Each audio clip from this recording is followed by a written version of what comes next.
Good evening and welcome to Artist Talk on Art. I'm Doug Shear, A2A President. Can we go to that? Can we go to my screen? Yes. Okay, there we go. Tonight's dialogue marks the start of our 50th year of operations as the art world's longest running aesthetic forum.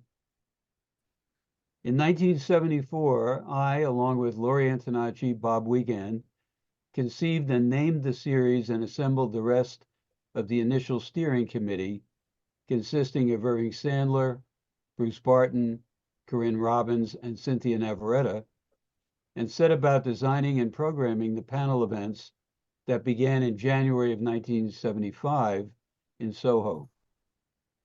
Since that humble start, inspired by the Artist Club of the Abstract Expressionist era, we have programmed, presented, and recorded over 1,000 copyrighted events featuring more than 8,500 artists. ATOA carries on a tradition that started during the war years, World War II, at Greenwich Village's Waldorf cafeteria, spread to the Cedar Bar, the 10th Street galleries, and ultimately to the club. Our archive resides at Smithsonian's Archives of American Art, where, along with ATOA's voluminous paper records, it comprises their largest holding of audio and video recordings from any one source. This spring, ATOA plans to hold an exciting celebration in Manhattan and an online art auction. You'll be hearing much more about them very soon. Meanwhile, we look forward to your continued support. Now about tonight's event. Artist Mark Kostabi returns to ATOA, interviewed by his longtime colleague, the artist and critic, Walter Robinson. Chances are, if you're here tonight for the Zoom, or see this later on our YouTube channel, you already know quite a bit about Mark and Walter and who they are. So I'm not going to repeat here their many achievements and accomplishments. Suffice it to say, Mark Kostabi has built upon his original bad boy image and much heralded friendships with Andy Warhol and Jean-Michel Basquiat by decades of surreal paintings featuring, notably, faceless figures, a worldwide exhibition history, and a remarkable museum presence. Walter Robinson, an artist in his own right, is nonetheless mainly thought of as a major critical voice of the East Village art scene of the 1990s. Of course, he's much more than that. They know each other very well. I'd like to just request that you hold your questions or comments until almost the end of the 90 minutes. And I will now turn things over to Walter and Mark. Gentlemen, it's yours. Thank you. Can you hear me okay? Yes. Mark, do you think we can last 90 minutes? Oh, we can go on for hours, Walter, you know that. But we got to correct him right from the start. The East Village scene happened in the 80s, not the 90s, right? That's right. I always say I'm an 80s artist, though. For me, it was the 60s. Okay. Yeah. It means we've been around a long time. You know, Mark and I have known each other for at least 40 years. I think I was one of the first, if not the first, to write a review of his work. He had a show at Semaphore Gallery, which was on West Broadway. Must have been 1983. I don't have a copy in front of me. Strangely, I never kept a master file of all my writing. It was just, you know, a hack work pastime. But I think it was 1983. And the one piece I really remember is relating an infamous anecdote that Mark was carrying a painting to the gallery to put in the show. It was still wet. Perhaps it was raining and drops of water were falling off the painting. And a collector stopped him on the street and bought it right then and there before it even got into the show. You know, there's a thing in the art world about collectors trying to get in there first, but this is a time when the collector got there before the painting even got to the show. And then, like, we've had a very long association, very long. I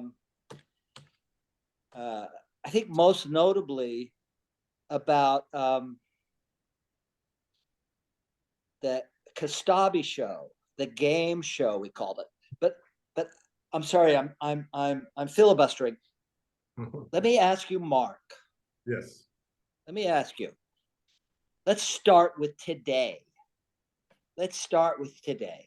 Yeah. We've just seen the Mickey Mouse go out of copyright. Walt Disney's jealously protected trademark creature is out of copyright already. And I understand you've already made a move. Yes, I have, and there it is right now. This drawing was just finished, and it doesn't even have a title yet. But you see from Steamboat Willie, the original first version of Mickey Mouse on a boat, and look at the background. There's a Kostabi figure, a faceless mannequin figure, taking a selfie of himself with Mickey Mouse, because now he can do it. And notice on the life raft, the whatever you call that thing, it says 2024, and you see the Statue of Liberty in the background, a symbol of liberty, because now he's free, and there's Freedom Tower behind the Statue of Liberty. So not only is it me exploiting the new copyright-free Mickey Mouse, but it's a comment on his freedom. And I researched in the past couple of days. Other people did other exploitations of Mickey Mouse on YouTube, and they're all kind of nasty, or most of them are kind of mean and really trashy. But I would say this is a nice one, and I'm really proud of this drawing. And it already has several offers on it, still available. Well, it's a beautiful drawing. I like how clean and smooth the lines are. I see your figure is holding a life preserver. Perhaps you're on the rescue. You're off to save somebody swimming in the East Village, maybe. I love that interpretation. Actually, his lower hand is like kind of unveiling Mickey Mouse. Oh, I see. It's not. I'm sorry. I see. It's not actually holding. But I'm going to do a new version thanks to your idea of him holding the life preserver. That's even better. And his other hand, of course, is holding the cell phone to take the selfie. So this is like a classic, and this is one of my most popular drawings ever. I put it on Instagram and Facebook, and it got way more likes than my usual drawings. So I know it's a hit. And I've always listened to feedback. I used to just ask my friends for their feedback in person, but now with the internet, you can get it. It's like the ultimate applause meter. You can find out what's a hit in a matter of minutes. I like the fact that there's an iPhone in there, because Yes. it takes me way back to the article I wrote with Carla McCormick for Art in America in 1984 on the East Village art scene, where we covered the entire scene. And one of the things we said distinguished you was your use of, in your paintings, images of portable TVs, Walkman radios, toasters. And of course, that was 1984, so it was in the pre-iPhone era. Yeah. But we called it appliance symbolism. Oh, I love that. So that I like that tag, appliance symbolism. You're using the gadgets of contemporary life to say things. Perhaps in this painting, what is it? Self-absorption? Or just that everybody wants to take selfies? That, to me, that's the same thing. But there's a lot of self-absorption in the world, and now I don't paint Walkman radios anymore.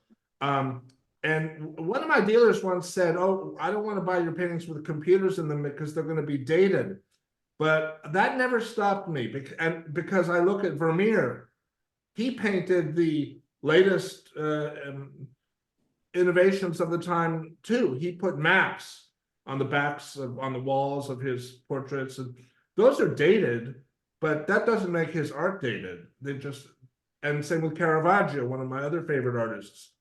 He painted costumes of the day, but the paintings are timeless. So I don't worry about the fact that 20 years ago I painted a Walkman radio and today I paint an iPhone. I just try to keep up with things and record our time. I like very much the idea that you include technology in the paintings, because technology is so important. And it reminds me, in New York at the Met, we just had this exhibition close, Manet, Degas, with paintings by the two great 19th century realist painters in Paris. And there was one painting in there that had a technological highlight, and that was a small picture by Degas of a woman at the racetrack holding up binoculars. And it was the only picture in the entire show that had that hint of technology, of real science and real modernism.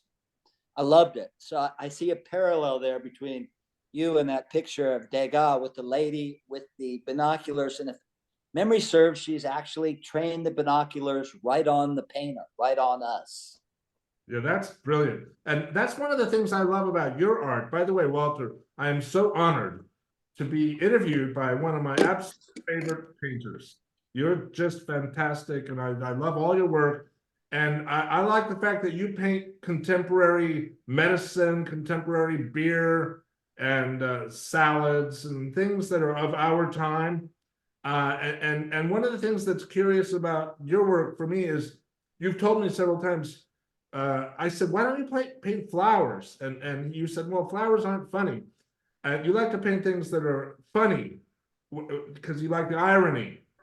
And I think that's what has made your work extra powerful back from the beginning, when you were the pioneer of using intentional kitsch in work. Before Wachtel, and of course, before Jeff Koons and Damien Hirst, you were painting kittens back when you were showing at Metro Pictures. And I remember when I moved to New York in 1982, a lot of my favorite artists showed at your gallery at Metro Pictures. There were Cindy Sherman, Robert Longo, and you.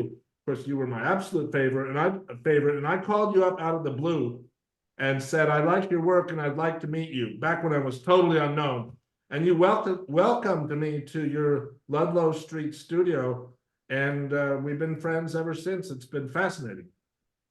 You remind me of another painting in the Manet Degas show, this one by Manet, a beautiful painting of a ham that is ready for the slicing. I see, we both like to paint foodstuffs. I see what looks like a camembert in the background. Am I wrong? Was that a cheese behind you in that painting?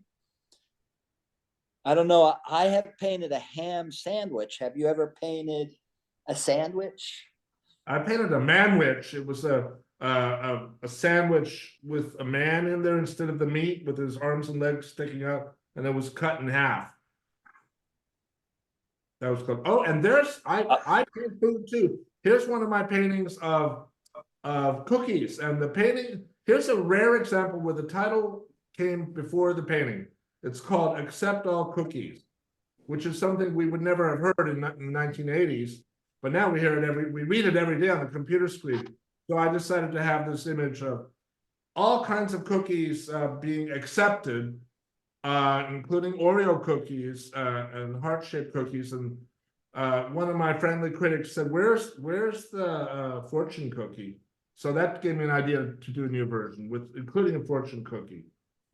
I think that's a fabulous painting, very enticing, very alluring. Like I used to say, everybody loves a sandwich, everybody loves a cookie. Yeah. I think you could do many changes on that theme. The plate of cookies, the artist is giving us sweets. The artist is giving us surprises and little rewards to help us through our daily life, or maybe a dessert. It's a dessert. Art is a dessert. Let me see, Mark. Shall we start at the beginning? Shall we go back to the beginning? Can I ask you, did you know when you were a little boy that you wanted to be an artist? What got you started? Well, yes, I knew at age 6. For some reason, I started drawing a lot, and I was evidently good at it because I got a lot of praise, first from my parents, then my siblings, and then in elementary school from my fellow students. They would literally watch me for hours while I was drawing, so I felt that I had a certain kind of command and power with my fingers, just pencil on paper, but people were glued to it. So I knew right away this is what I should do as a career. And then 6 years later, at age 12, my mother taught me how to play piano. She was a professional piano teacher. So I added that career, and I go like left and right footed walking with painting and music. They're a nice rest from each other, and they support each other. But yes, I knew from the beginning that the arts were for me. My parents were Estonian immigrants, and they were cultural. They both played musical instruments, and they were having a good time in Southern California when they moved here after escaping the claws of the Soviet Union. I was born in Los Angeles in 1960. But you grew up, I think, in Whittier, the home place of Richard Nixon. The hometown of Richard Nixon, but also MFK Fisher, the famous food writer. And I recently learned from my brother Paul Kostabi that it was the hometown of Tom Waits also. He lived his first 10 years in Whittier, California. So I wouldn't necessarily say that Nixon had any influence on you, but maybe the musicians and the chef. All three, actually, including Nixon. In fact, I have a rejection letter, a very nice rejection letter from Richard Nixon, because one of my first books that I did here in New York, I wanted him to write the introduction for it, but I called it a preamble. I said, would you please, a fellow Whittier person, would you please be willing to write the introduction or the preamble to my new book, which was called Sadness because the video rental store was closed. So he kindly rejected, saying that he didn't feel qualified, but I have the... Wait, you invited Richard Nixon to write an introduction to your book? Yeah. And he said no. Yes. That's too bad. He very politely said no. He said he was honored and flattered, but he didn't feel qualified. Indeed. But he is a piano player. He was a piano player. Darn it, I should have asked him to write the liner notes for my first CD. I didn't know about that option. But I have the letter framed, and I have other letters from US presidents like Bill Clinton also. But that was an acceptance letter, not a rejection. Because maybe George W. Bush would be willing to, write something about your art. He's a painter now. That's right. He's a fellow painter. Yeah. He's a pretty good portrait painter, right? And makes those dog paintings. You paint animals, right? Like cats. I do. I'm a cat man. I don't like dogs. I'm a cat. A show of George W. Bush's dog paintings accompanied by your cat paintings. That would be provocative. I like that idea. We know Jerry Saltz would not object because he's a George Bush as a painter fan. That's right. Yeah. I never met George W. Bush. I met his father when I visited the White House when Ronald Reagan was president. I met his father in the Oval Office when he was vice president. Were you like getting your assignment for some kind of behind the Iron Curtain spy mission, or that came later?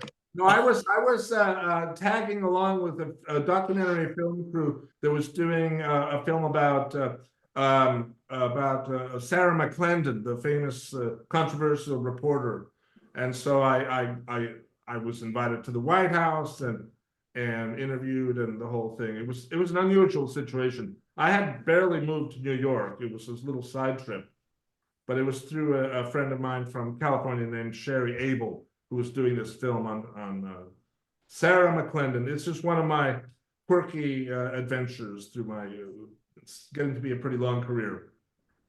Did you, before we get you in New York, did you study art in California? Did you? Yes, You and did. I went to Cal State Fullerton, where I had excellent art teachers. One of them is watching us right now. His name is Don Lagerberg, and he is a wonderful person, great teacher, and an important California artist who has his work in major museums. But he chose the course of teaching, the most noble profession, rather than choosing the path that I took, which was hell-bent to become a rich and famous artist. Don is more elegant, so he taught, and he taught me well, and I learned so many things. And there were other great teachers like Connie Zare and Tom Holsty and Vic Smith. But art school was very valuable for me. The most important thing I learned in art school was move to New York. Did you get an art degree? Actually, no. I was this close, but I was too impatient. It was not an art school like Cal Arts. It was a state university, Cal State Fullerton. Oh. So in order to have gotten my degree, I would have had to do some more general education classes, which I had no interest in at the time. And I just was young, full of energy, and I wanted to like hit the big time. So people told me in art school, in college, that you don't need a degree to make it in the art world. You just need to move to New York and make That's so true. Yeah. I'm a little embarrassed that I actually graduated from college when I think of all my heroes who were dropouts like you. Much better to be a dropout, I think, and join Bohemia, and be a square and get that diploma. But you went to Of course, things have changed, right? Now artists want to get an MFA all the time. Yeah, it's different. Back in the 80s, it didn't make a difference whether Jean-Michel Basquiat had a degree or not. He was Basquiat. It didn't, nobody cared about a degree. In the 90s, people started to pay attention to whether you graduated from Yale or not. But you went to the Whitney program, right? That is correct, yes. Yes, Well, I enrolled. It was easy to get in. I think I went in the third year to the Whitney ISP, which still continues. What are they celebrating? Their 30th or their 50th anniversary? It was easy to get in back then, but I didn't go in as an artist. We went in to launch an art magazine, me and a couple of my colleagues. But well, you decided to come to New York. Yeah, to come to New York because I loved going to art school, and I took way more classes than I needed to graduate on just art. I just didn't feel like learning other subjects at the time that I thought were irrelevant. Like in high school, they force everyone to learn algebra, but no one ever uses algebra except maybe a mathematician. But so I just think the other stuff they wanted me to learn were irrelevant at the time. Like maybe Italian history. I had no interest in it in that at the time. I just wanted to become a rich and famous artist. Well, I was going to ask you about art history because you I think know your art history pretty well. Did you pick it up along the way then? Well, you educated yourself. I picked it up along the right way because now I live half time in Rome, which was for a long time the center of the international art world. And it's for me the most beautiful city in the world. Nothing against New York, which is also beautiful. New York is the most energetic and the most contemporary city in the world, but Rome, hands down, beats it for beauty, art history, quality of life, the food, and the relaxed atmosphere, architecture. So I just can't wait to get back to Rome in a few weeks. But so now I learn by living inside art history. Rome is like an open air museum. You walk down a street, get a cappuccino, and then you take 2 doors down and you're in a church looking at the 3 epic paintings that made Caravaggio famous. It's just a dream living in Rome. So now I'm learning that way. That's how I learned the Italian language too. After some lessons and classes, I asked the cab drivers to give me lessons, and it's a wonderful experience. So you split your time between New York and Rome now. 50-50, yeah. I'm in Rome and in the winter and the summer, and in New York in the fall and the spring. So you, I don't want to get ahead of ourselves here. Should we go back to the 80s and talk about your rise to fame in the East Village? I think there's a lot that happened in the 80s. I think both of us had a lot happen in the 80s. Am I right? You're absolutely right. So you were a young artist in New York, and you were bent on success and fame. Yeah. And I think you succeeded. Do you have any comments about that, about your techniques, about your style? Well, nobody told me the 6 rules, which I can share with all of us in a minute. The I learned 6 rules. the 6 rules on how to become a rich and famous artist, or how to succeed in the art world if you want to be less vulgar. So I Oh, we learned should this. go for that. I'm sure everybody wants to hear those right away. Okay, I'll go through them right now. But the point is, I learned these from trial and error. My first year and a half in New York was a lot of error and a lot of trial too, but it took me a while to figure out these 6 rules. The rule number 1 is make great art. Rule number 2 is live in New York. Rule number 3, circulate. Rule number 4, be professional. 5, have a story. And 6, get other people to work for you. I remember hearing John Richardson, when he had just started his Picasso biography project, speak about Picasso. And he said, he used the word prodigious. Picasso was a prodigy, and he was a prodigious artist. And that really stuck with me. So I would squeeze that into your 6 rules somehow. Be prodigious. It seems so easy when somebody tells you. I know doing it is a little bit harder. Well, I came up with these 6 rules after I did it, and I realized not only did I do all 6 of these things, but every other successful artist that I knew about did at least 5 of those things. The few exceptions might be Damien Hirst, who didn't move to New York, but he had a major New York presence. Also Enzo Cucchi, one of my friends in Italy, is a fabulous painter, interesting artist. It's just that everybody does those things. A lot of artists who, as you might, former editor at artnet.com, I wrote the advice column called Ask Mark Kostabi for you and all the readers. A lot of them, they didn't want to do rule number 3, which is circulate. They said, why do we have to go to art openings and art parties? My work should speak for itself. I don't have. Why do I have to schmooze? And my response is schmooze or lose. It's just like in almost any career. It's about networking and socializing. It's not a drag. I enjoy it. It's nice lunches, dinners, parties, openings. What's there to complain about? And that's where the deals happen. That's where the introductions happen that lead to deals later. And I do it to this day, and so do other artists who are well established, like you and Alex Katz, for example. I haven't been going out too much lately, but last time I did, he was at tons of openings. He just kept the socializing going, and so did Chuck Close before he passed. And so it can't hurt, and it definitely can help. So you said schmooze or lose. Is that what you said? That is a Kostabiism.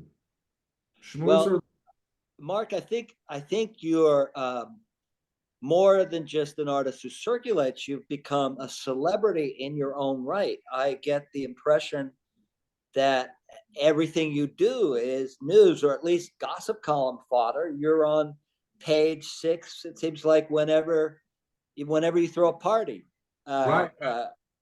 Do you think that's important? Is that part of circulating, or is that number 4 being professional, or number 5 having a story? I guess they all. Story.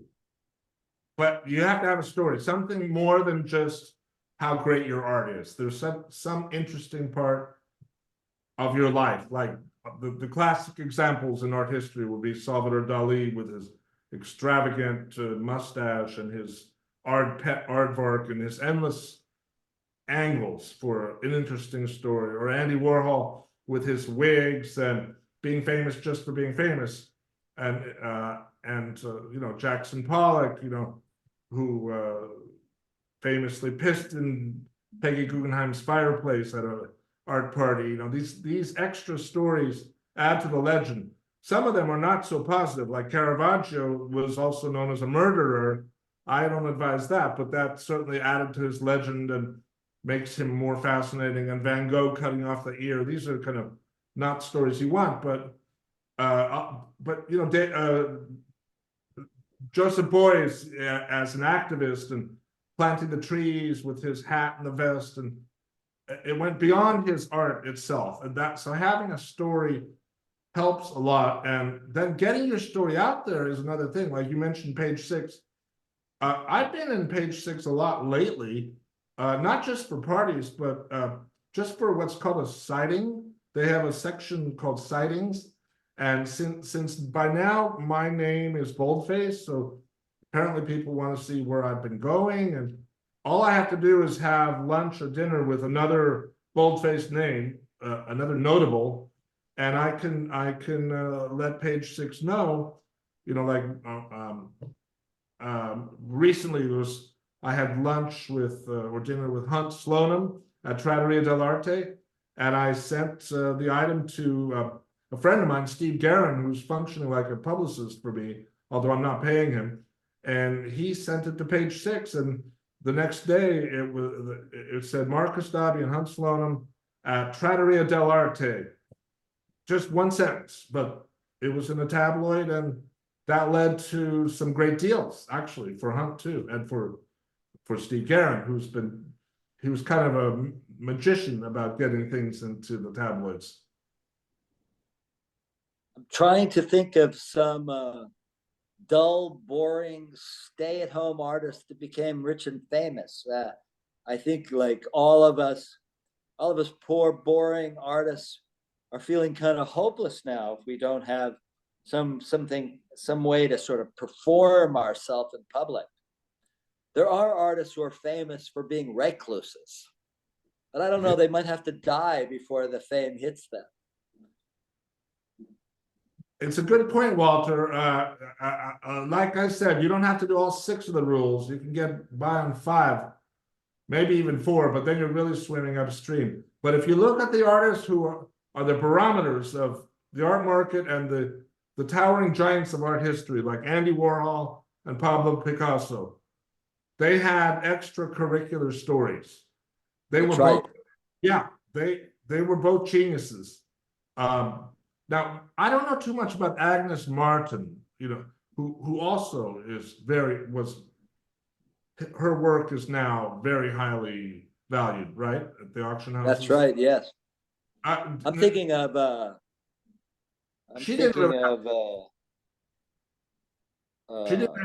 Joseph Cornell. Didn't he live in Queens and never go out? And yeah, Cornell. What's the name of that Roman painter? I mean, that Italian painter who just painted still lifes. Morandi. Wasn't Morandi a bit of a recluse? I don't know that detail, but one part of his story is that he painted those very serene still lifes during the war. So he felt no obligation to paint Guernica or something, you know, political. He just kept doing his own very peaceful thing. That's a little angle. That's right. I don't know if Agnes Martin had a story, but I think that I've never read anything about her wild parties or anything like that. But she, that's right. Exception. It's very zen. But you have so many extracurricular activities. I don't know where to start. Not only did you operate this incredible game show to come up with titles for your paintings. Yeah. That went on for years. You'd have famous and infamous people. You'd have art critics you'd have a panel of 3 art critics and other guests compete to come up with names of your paintings, and the winner would win a cash prize. And you'd go through a whole production line of works and come up with names for all of them. And I've been on the show, and my other art critics like Carla McCormick was on the show, and you've had celebrities on the show. You had the famous saxophone player Ornette Coleman. And I think you had a Ramon on there. You had the filmmaker Michel Gondry, Right. and you had musicians. You had Glenn Matlock, who used to play with the Sex Pistols. Am I right? That's correct. So Suzanne Vega and Randy Jones from Village People. And among the art critics, there was Gary Indiana, who's an absolute genius, and Glenn O'Brien was a regular, and a lot. The woman who used to edit Art News, what's her name? Robin Semblance. She was on, and I could name the people who didn't do it easier than those who did do it, because Let me add also that there was a big audience of spectators who had paddles. Then they were the ones who judged, not you. You were the MC, but the audience would raise either a green paddle or a red paddle to vote yes or no. And at the end of the show, you'd use a fan to scatter cash out into the audience, which everybody would scramble for. Yes, it showed sort of a bottom line, a comic bottom line approach to the art world. Yes, and all these very elegant, sophisticated people in the audience suddenly became like a parody of greed, grabbing for the money. It was a nice political ending, and I have roots of doing that going back to the 80s at the Palladium. There was a number of East Village artists were invited to paint on a scaffold at the Palladium, and during the painting session, I was one of the artists, but I wanted attention. So I took like $100 or $200 of $1 bills and threw them out onto everyone dancing on the dance floor, and that got me some extra attention. So it goes way back. I've done it on TV shows also, and then others have followed suit. Regis Philbin. Oh, when I was featured in People magazine in the 80s, the photographer had the idea to have me wear a money suit. But so I went to the bank and... That's right. That was on the cover of New York Magazine, I think. A picture of you in your money suit. No?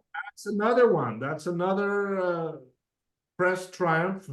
But in People magazine, I was not on the cover. I was on the inside. And it was a multiple page story, maybe 8-page story. And the photographer, Peter Serling, had the idea of me wearing a money suit. It had to be real money, though. But People magazine wasn't going to supply the money.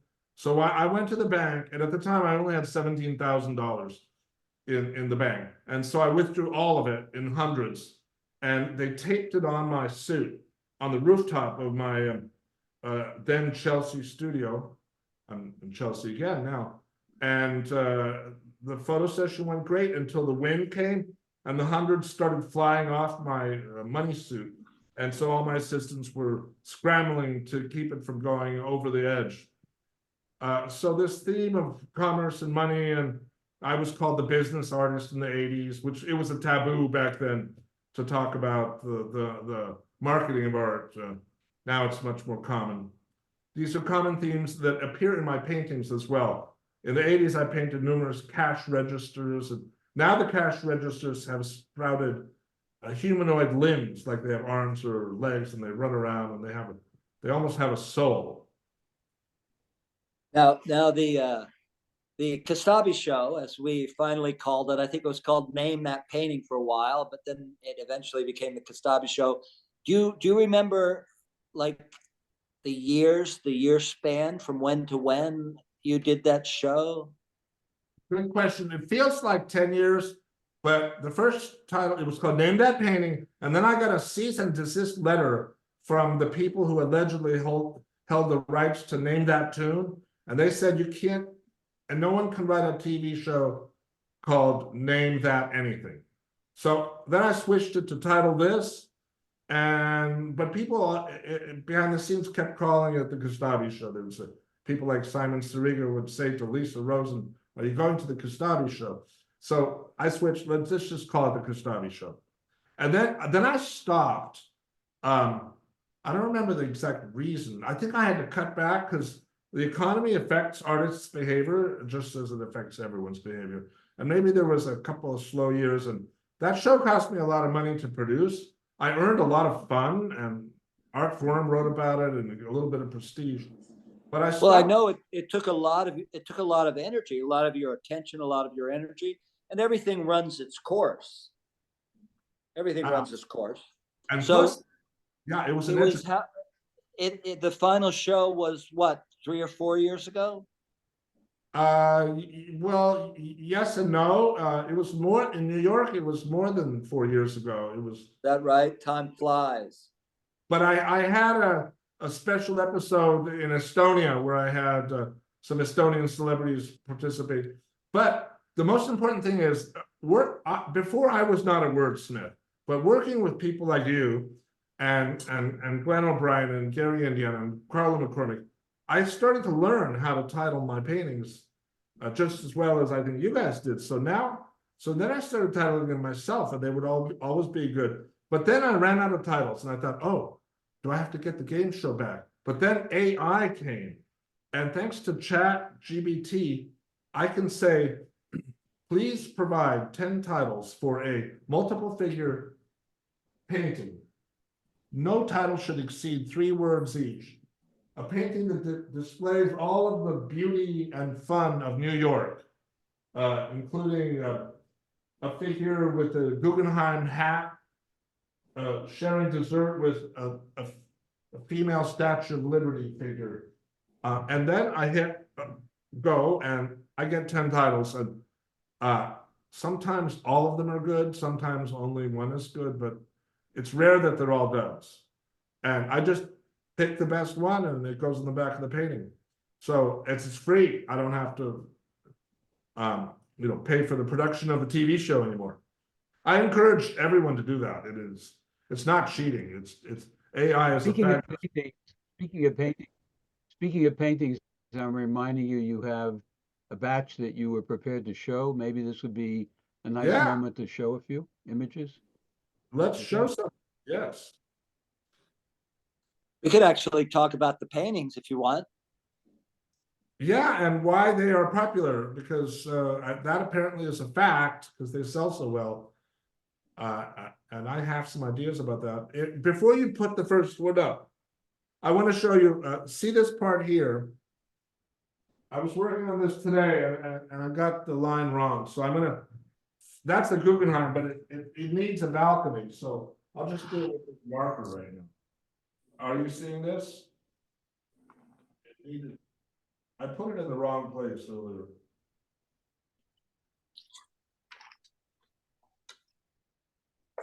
Now this is, but later I'll go over it with oil. But you can see that it already looks better. And then tomorrow I'll come over and do some blue there, and then I'll do something like some stuff here, like Doug SHEDRATOA.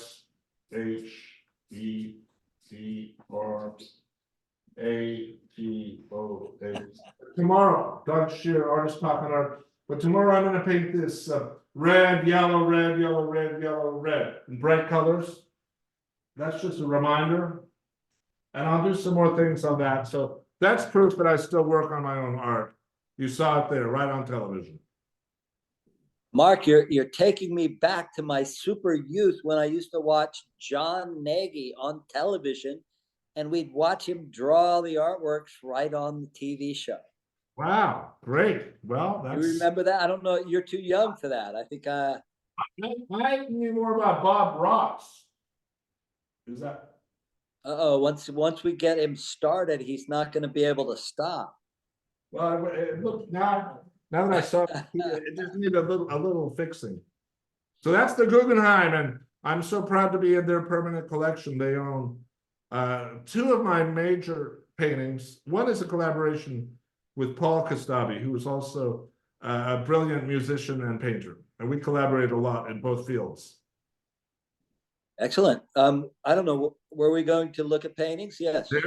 This is probably, if I'm doing a new book, this probably deserves to be on the cover. As you know, Walter, I did a book that has 425 pages called Kostabi, The Early Years. It was a gigantic book. Now in Italy, they're publishing a new book called Kostabi, The Decisive Years. And this is a candidate for the cover. This is called Now That I've Found You, I'll Never Let You Go. And it was inspired by those viral videos that all the world saw during the pandemic, where the Italians would sing to each other from balcony to balcony. And here I'm having them passing a heart, which is a metaphor for that love. I've done numerous versions. Oh, and then here's another painting inspired by Italy. This is in Abruzzo. This is a picnic in front of Gran Sasso, these mountains in the distance. For anyone who knows Abruzzo, you've seen those. And I drive through those mountains frequently to get to the Adriatic coast, where I have many art shows and museums, galleries, and concerts, and in antique buildings, and it's just a wonderful life there in Abruzzo. It's a secret. Most Americans and Brits and Germans dream of having a home in Tuscany, but Abruzzo is just as good.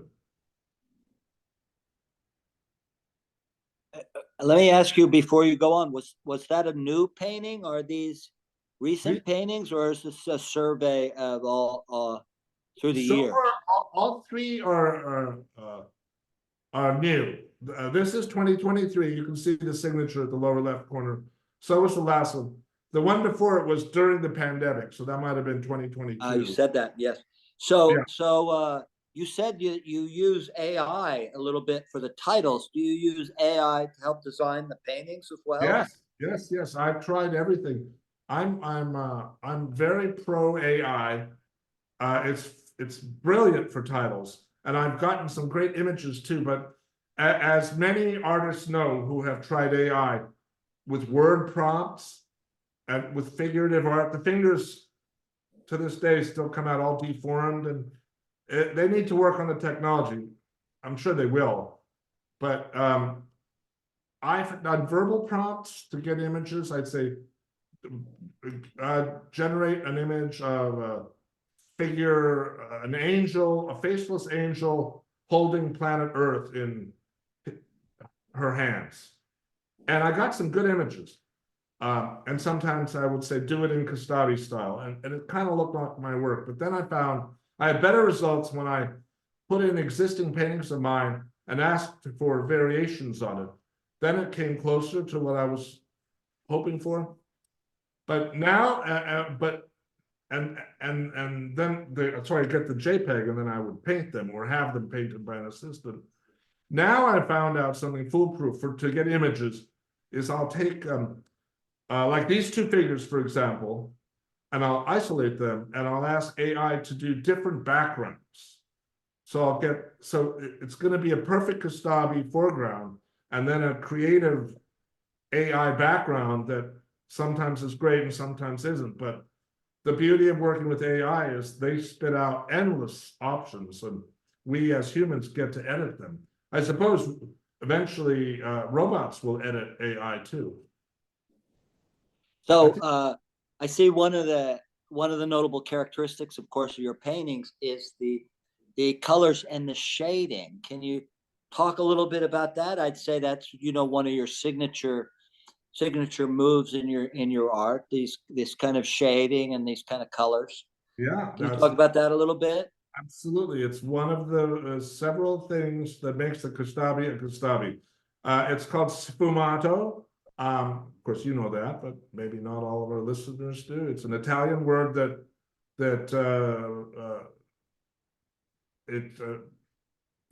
relates to smokiness.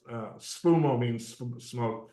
So the smooth blending, it's been going on for centuries. Perugino was the quintessential master of it, but it was also utilized by Caravaggio and Raphael, and the smooth blending. And to get that effect with oil paint, contrary to some people think I use an airbrush, but contrary to that untruth, I use what's called a fan blender or a fan blending brush. And I'm going to do some tutorials and put them on YouTube to share how to do perfect blending like that. But it's oil on canvas, no airbrush. And it's one of those things that distinguish my work and makes it instantly recognizable. The other things are the irony of the subject matter, the faceless figure, of course, and often the narrative content. Those three things combined equal Kostabi. And having a instantly recognizable style could probably be rule number 7 of my list, because it helps. You can have multiple styles, like Gerhard Richter has 2 styles, but it gets a little complicated when you have 10 styles. The subjects we've seen so far have been fairly romantic. Is that a standard approach? Not all of your works, I'm sure. Not all of it, but the romance has increased tenfold since I moved to Italy, and have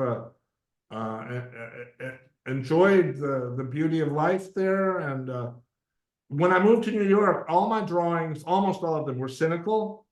I didn't ever go to board meetings as a teenager, but I liked the look of them that I found by accident in the World Book Encyclopedia that my parents had in my bedroom. And I just found these drawings of board meetings fascinating visually. So I started drawing them, and they became popular. And then I went to, as an art student, I took all my drawings of board meetings of like corporate robots clobbering each other with plungers, or the chairman of the board holding all the heads of the decapitated board members. And these were simple line drawings, but faceless. I took them to Molly Barnes' gallery on La Cienega Boulevard in Los Angeles. And she said, Mark, she didn't know my name yet. She said, you're a genius.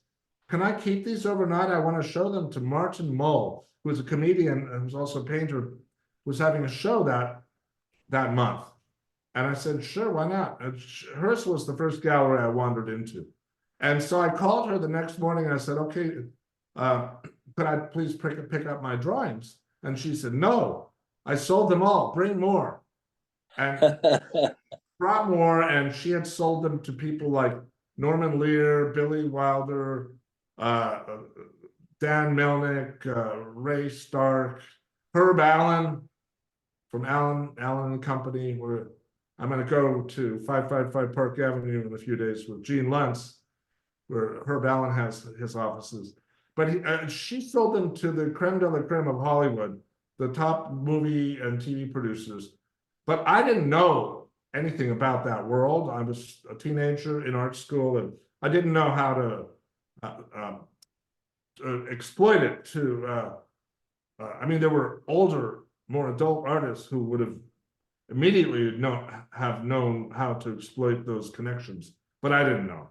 I just thought, well, I'm just doing my drawings, and now they're being bought.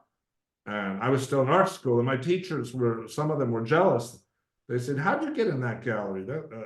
Because the people who teach don't always have galleries, but they're still good at teaching.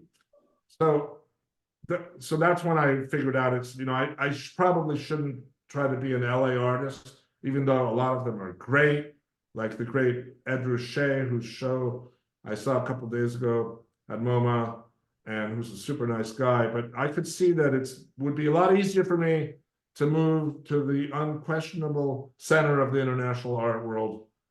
And that's why I moved to New York, and that's why I'm still here, because New York is still #1 when it comes to disseminating and discussion of art. Besides your connections with Hollywood, your early connections with Hollywood, you've developed a lot of connections with the music world. Haven't you done many album covers. One perhaps most famously for, what's the name of that band? Guns N' Roses. Guns N' Roses. Yes. Yes, and when I was, again, as a teenager, I dreamed of doing album covers. I thought it was a job that you could apply to, and that you could be the next Roger Dean who did Yes album covers, which I admired. I didn't realize that it doesn't work that way. Rock stars don't go to an agency to get an artist to do their album cover. It's through social connections, etc. So I made a painting based on a detail from Raphael's School of Athens, which is in the Vatican Museum, right there in the Vatican. It was silkscreen and oil paint on canvas, and it needed a title. And I was sitting around in the studio, maybe in my office, and I asked my brother, Paul Kostabi, what should I call this painting? And he immediately said, call it Use Your Illusion. So I said, great. I wrote that on the back, shipped it to Beverly Hills, where I was about to have a show at the Scott Hansen Gallery on Rodeo Drive. And Axl Rose walks in and loves the painting, and he buys it. Then he looks at the back and he sees the title was Use Your Illusion. And he said, wow, this is life imitating art, because last night I wrote some lyrics for a song called Locomotive, which had the phrase, I bought me an illusion and hung it on the wall. So that inspired him to contact me through his manager.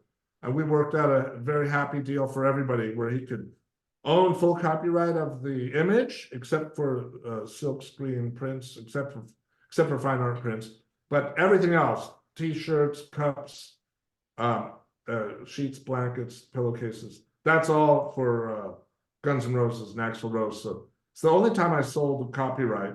And also, and then it sold about, I think it's 36 million copies by now.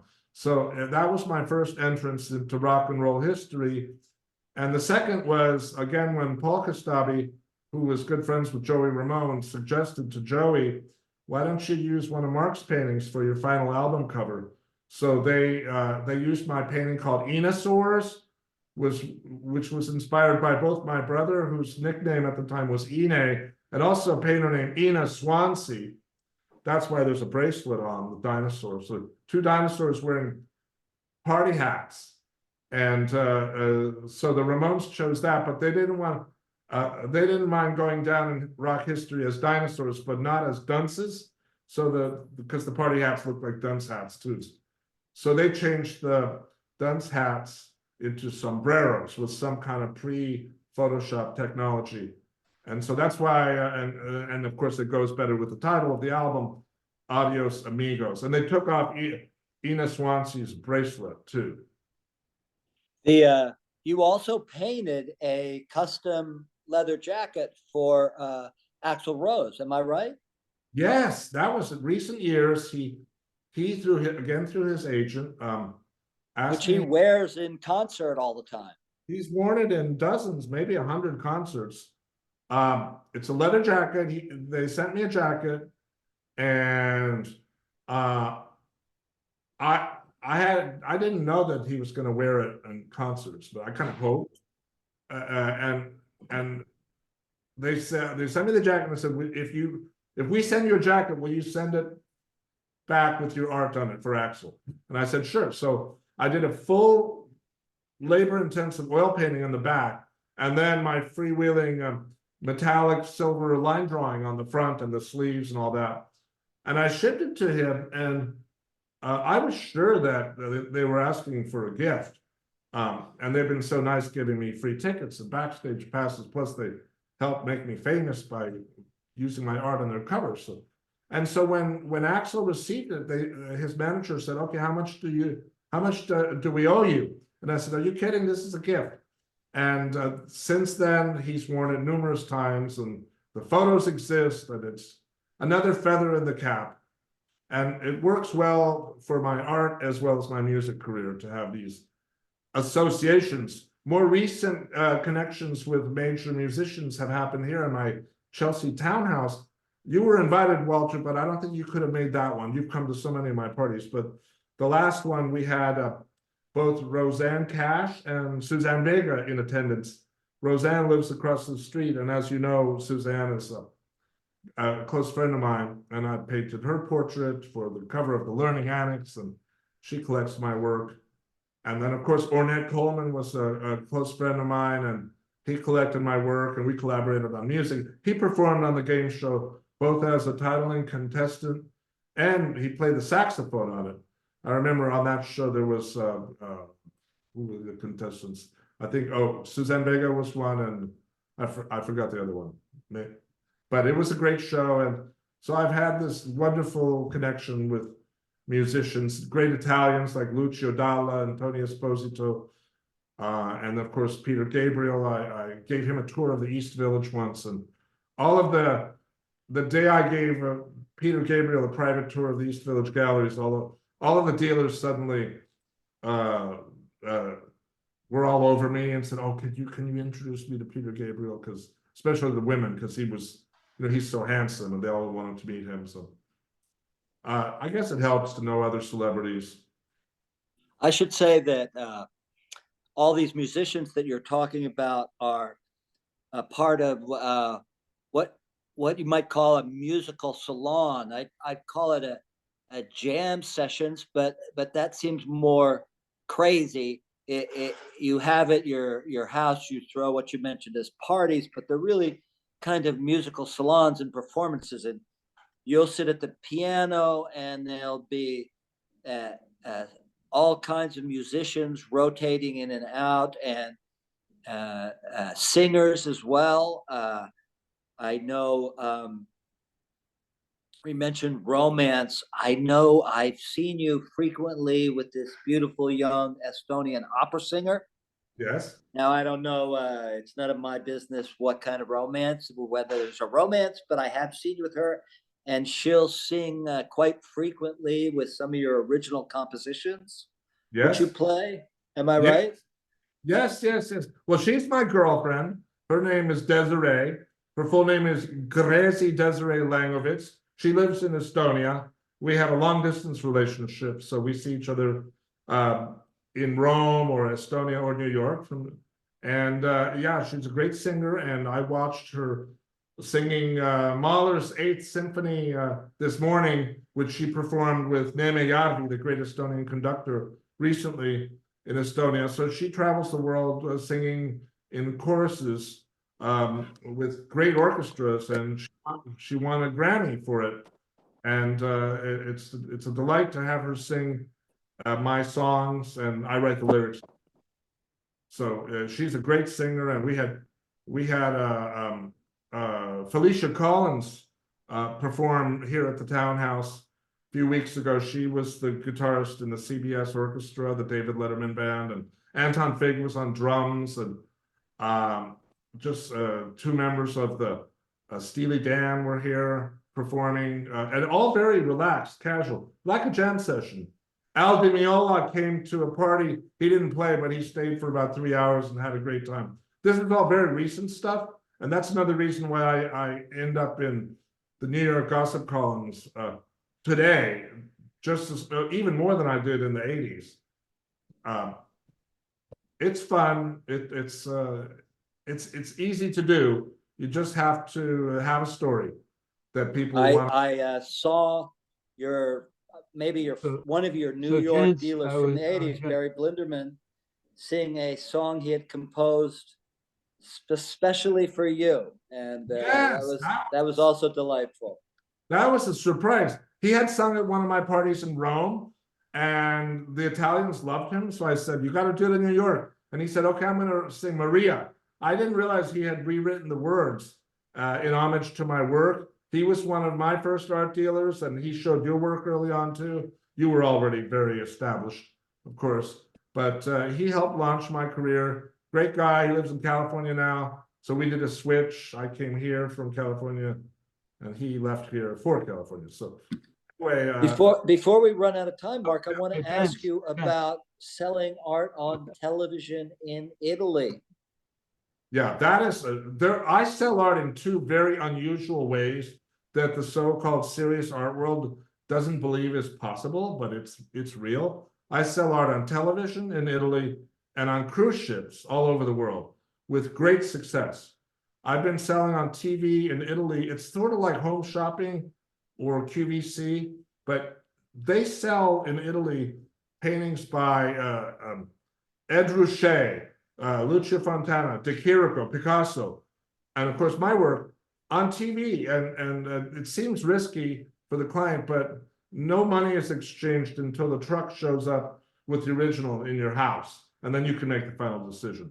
But I've sold well over 1,000 paintings that way, and well over 1,000 paintings through Park West Gallery on cruise ships. They just opened a New York gallery on West Broadway, 411 West Broadway, not far from another great gallery where I exhibit, Martin Lawrence Gallery, where Sparks helms his fabulous place. That's 475 West Broadway. But let's allow some questions and comments from people in the audience. Sorry for being a walking advertisement. Okay. Okay. But let me, if I can throw in, and maybe it'll stimulate some other comments or questions. Talk a little bit about the factory, and I'm not sure that you're doing that so much now, but over several decades you were, running a factory kind of setup. There were people that, if you could describe how that was broken out, some people were coming up with names, other people were painting backgrounds, let's say, others were doing drawing. Tell us a little bit about that. It started in 1986 when I bumped into Ross Bleckner on a street corner after I had started to have a bit of success showing at Ronald Feldman Gallery. And Ross said, "How many assistants do you have?" And I said, "What?" And he explained to me that almost all successful artists in New York have a team of assistants. People like David Sally and Peter Halley, and even Julian Schnabel has assistants who bondo his plates onto the support before he paints on them.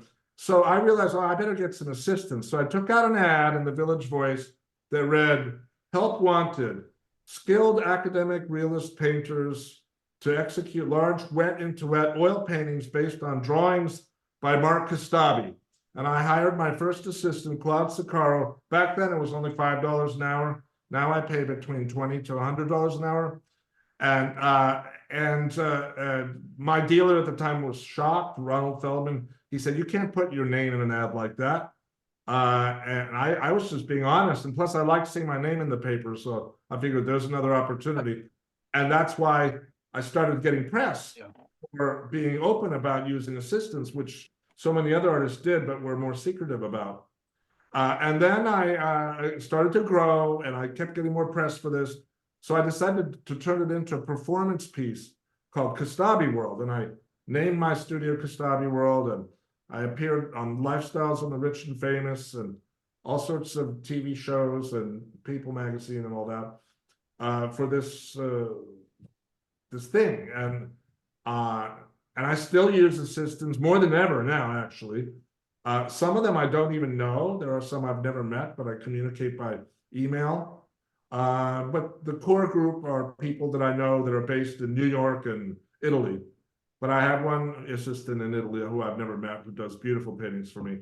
But it's all very easy to supervise thanks to the internet and JPEGs. In fact, it's even better than back in the day when I had the big studio with rows of assistants where you look over people's shoulders and tell them to change that turquoise into purple or whatever.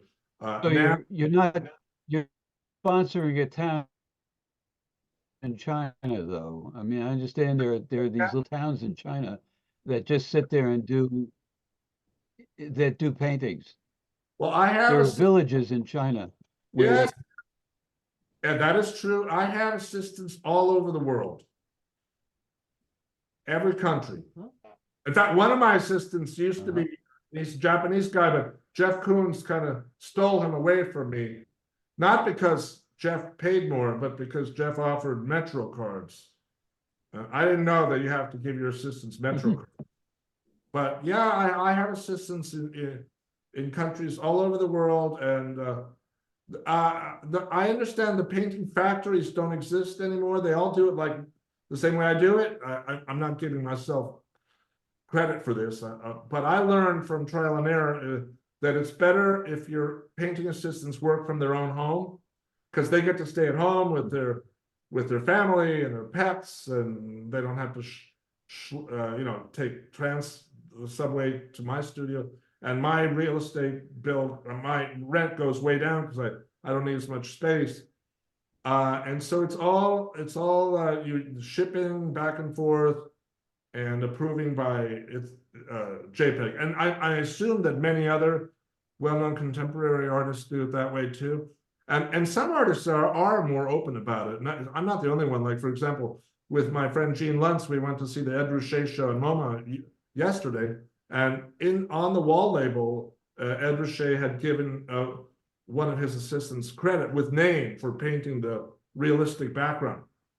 And of course, Robert Longo did that famously in Metro Pictures by putting all the names of his assistants on the wall, as if they were like, it was like a movie credits kind of thing.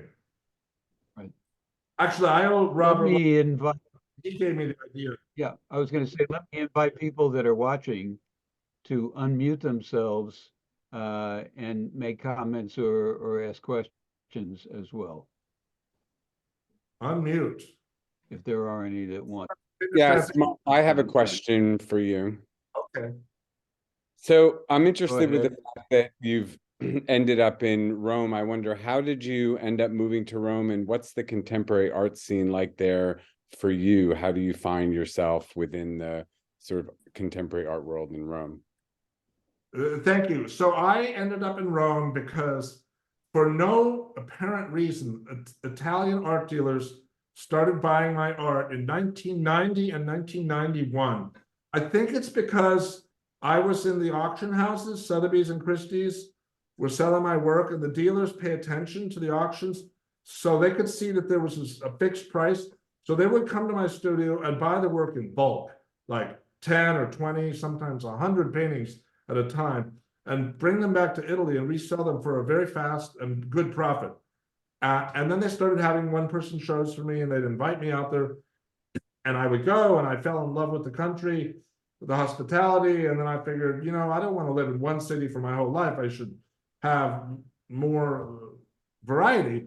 And so I started taking Italian lessons through the Learning Annex here in New York, and then some private lessons. And in 1996, I made the decision to move to Rome because it's so beautiful and so central.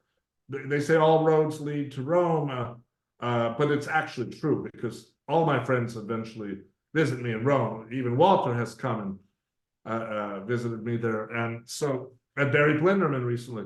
So then the Italian art scene has been going up and down. It was very successful in the 80s with the three C's, Chia, Cucchi, and Clemente, and artists like Salvo, who was famous in Italy back then and unknown in America, but just in the past few months, he's become famous in America and London. He was a good friend of mine and also one of my first collectors, Salvo. He started out as a conceptual artist, and then he did these colorful landscapes in this simplified style. And so there was a period in Rome when 50 galleries opened up overnight. Just like in the East Village in 1983, 1984, the same thing happened in Rome. When I was writing for Walter at ArtNet, and I would go to like 10 openings a night, just like we did in the East Village back in the 80s. But it didn't last long. Almost all of them closed. A few stayed open, Lorcan O'Neill, and of course, Larry Gagosian, who I'm a big fan of. He's a wonderful art dealer. His gallery's still open. And last time I saw Larry in person, I said, "How's your Rome gallery doing?" And he said, "Well, we just had a sold out Ed Ruscha show, and some of the paintings even stayed in Italy."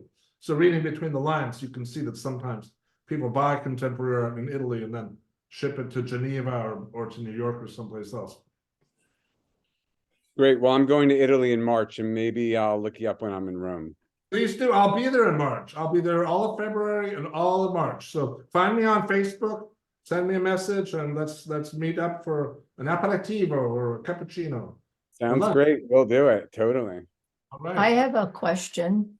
Hi, Mark. What are the scenes like in other cities in Italy? And do you spend much time in Milan? Do you go back and forth to what happens with France? I mean, the proximity obviously there must be very appealing to be able to hop to the different locations. And what would you say the difference in the scene, for example, in Milan versus or Barcelona versus Rome?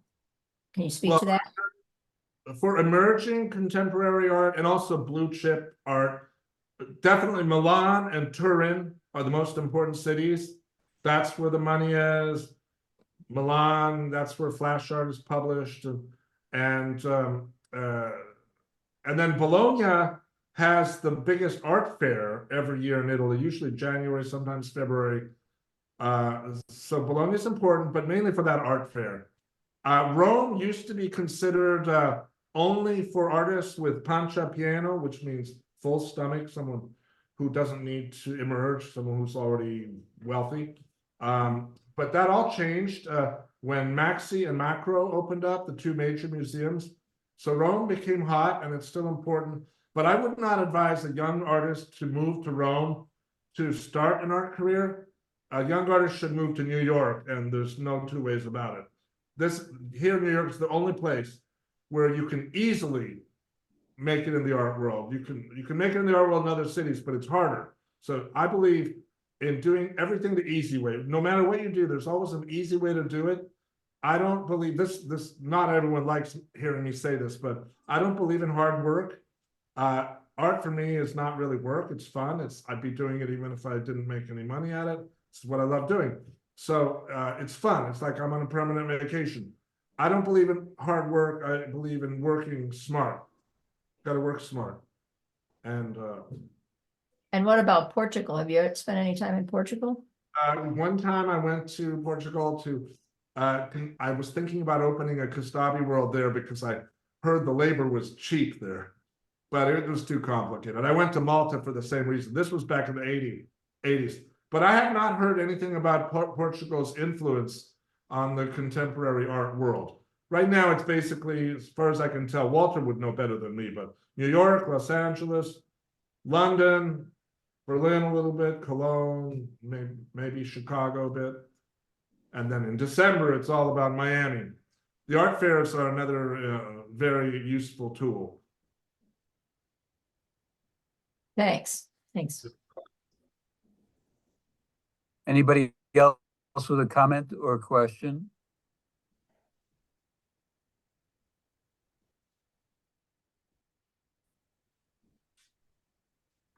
While that person is thinking, my rule number one is make great art.